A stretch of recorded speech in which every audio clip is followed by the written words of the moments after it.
Mysterious Ancient Mariners. Part 8. A naval clash that paved the way for Western civilization. All through the night, the Persian squadrons patrolled the exits of the channel, awaiting the Greek flight. Around them, the harsh shores and calm sea were lighted by a full moon. Hour after hour, the great fleet, arrayed two deep around the island of Psytalia, gazed across at the enemy warships. The Greek galleys did not move. Themistocles, Herodotus reports, addressed his men at daybreak. He contrasted what was noble with what was base, Herodotus wrote, and bade them always to make choice of the nobler part. As dawn spread over the sky, the men embarked and the ships pushed out to sea. Precisely how the crucial battle was joined is unknown, but it is clear that the Greeks simulated flight in order to draw the Persians deeper into the narrows.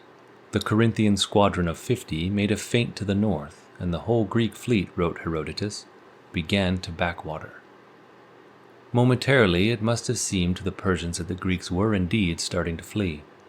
The Persians came pressing into the narrows. Then, suddenly, they heard a Greek battle hymn sounding over the water, and saw the first rank of the Greek fleet plunging toward them around the curve of the straits. The Greek playwright Aeschylus, who fought in the battle, later dramatized the Persian sailors' feelings as their expectations fading away. A trumpet sounded, and at that note their men were fired to action.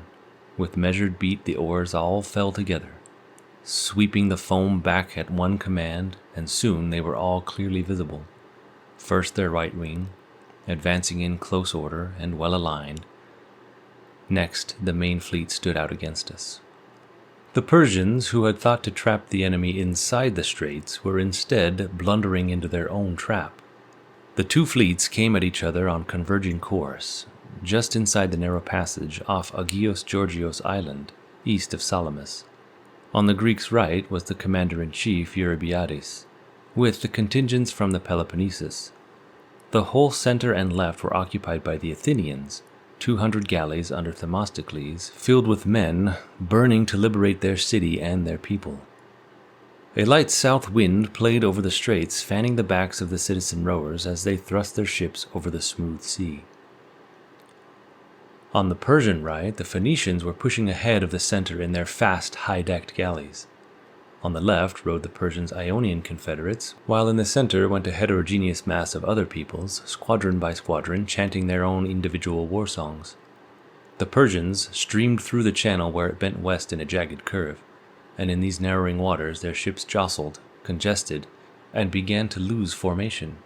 The Greeks hit them as they were emerging from the most confined part of the straits, only half a mile wide, giving room for little more than 20 galleys in a row.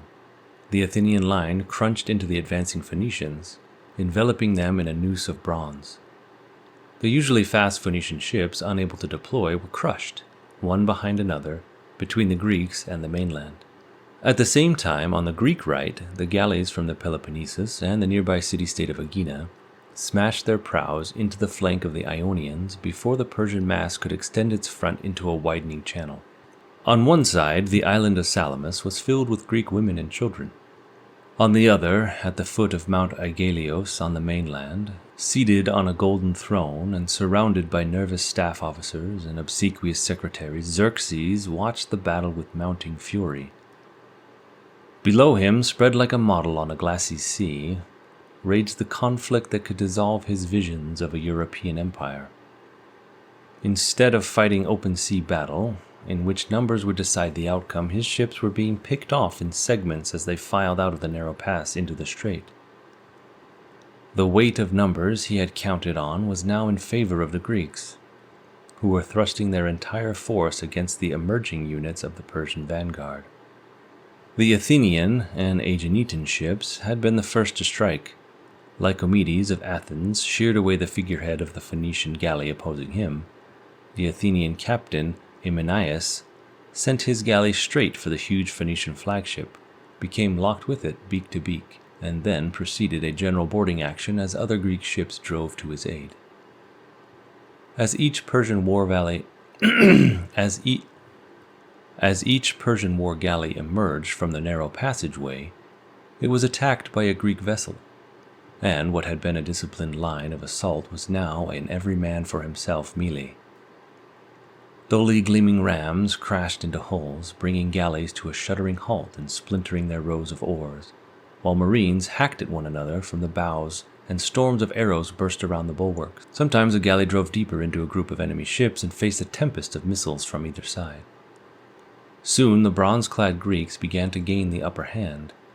Behind their heavy shields, they charged the Persians in organized ranks, pushing across the blood-stained decks.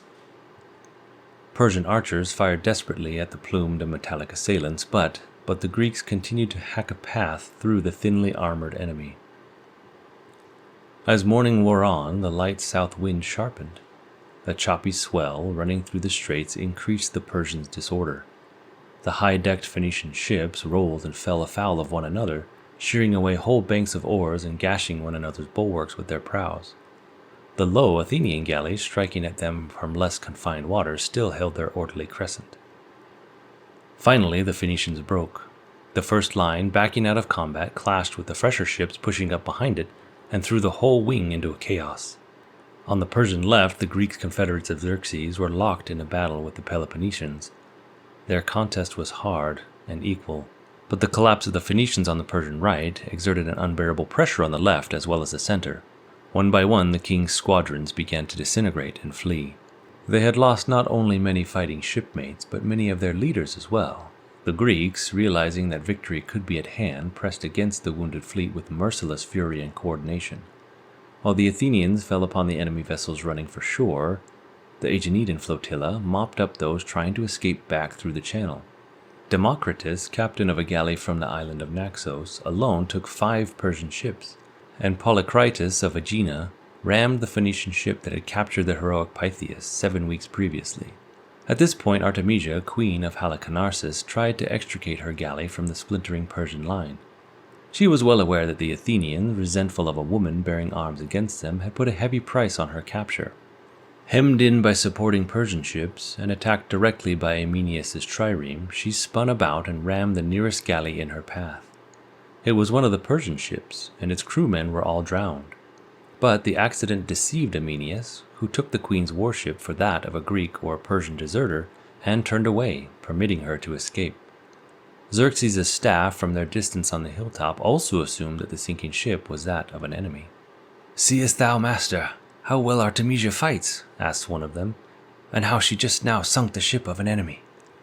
Xerxes answered sadly, "My men have behaved like women, my women like men." By now the battle had become a rout, and the Ionians, their spirits broken, were fleeing after the Phoenicians down the channel and into the open sea. The 400 Persian soldiers, who had been landed the night before on the island of Psytalia, were isolated. A force of Athenians promptly sailed across from Salamis and massacred them. The straits had become a theater of horror.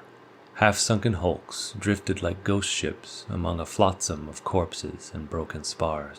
The floating Greeks, moving through the floating debris, found Persian sailors and marines clinging to the remains of their ships in the warm water. Without bothering to expend arrows on them, they simply split open their heads with pieces of wreckage or with their oars. Thousands more in the Persian fleet, unable to swim, had drowned as their ships capsized. Broken galleys covered the shore, and a strong west wind carried many others out into the Aegean. The killing lasted until midnight. At least 200 Persian galleys were sunk, and very likely a great many more had been captured, to be added to the Greek fleet, which lost only about 40 ships. The battle at Salamis dealt a crushing blow to Xerxes' hopes. Though the Persian army would fight for another year before giving up the cause, Xerxes, cut off from his homeland, had good reason to fear that his empire might split asunder. Within a few days of the battle, he and his fleet turned towards Asia. So demoralized were some of Xerxes' sailors that, as they made for Hellespont, they mistook some of the low rocks for Greek galleys lying in wait for them, and fled in panic into the open sea. If Salamis had not been won, if the Persians had conquered, the whole stream of Western history might have been changed. For within a century, the tiny states of Greek, by aesthetic and intellectual passion, had laid the foundation of the modern era. Just as the Parthenon, completed within 42 years of Salamis, Held in its marble structure, the harmony and mathematic rigor of Greece in its prime, so too the great Greek thinkers Socrates, Plato, Aristotle established the philosophic discipline of the Western world. In art, in science, and in literature, these few peoples, in their fleeting heyday, created the first known civilization in which reason predominated over religious faith or superstition. That future civilization, with its 2,500-year-old legacy of free imagination and rational thought, was won by the ships and men of Salamis.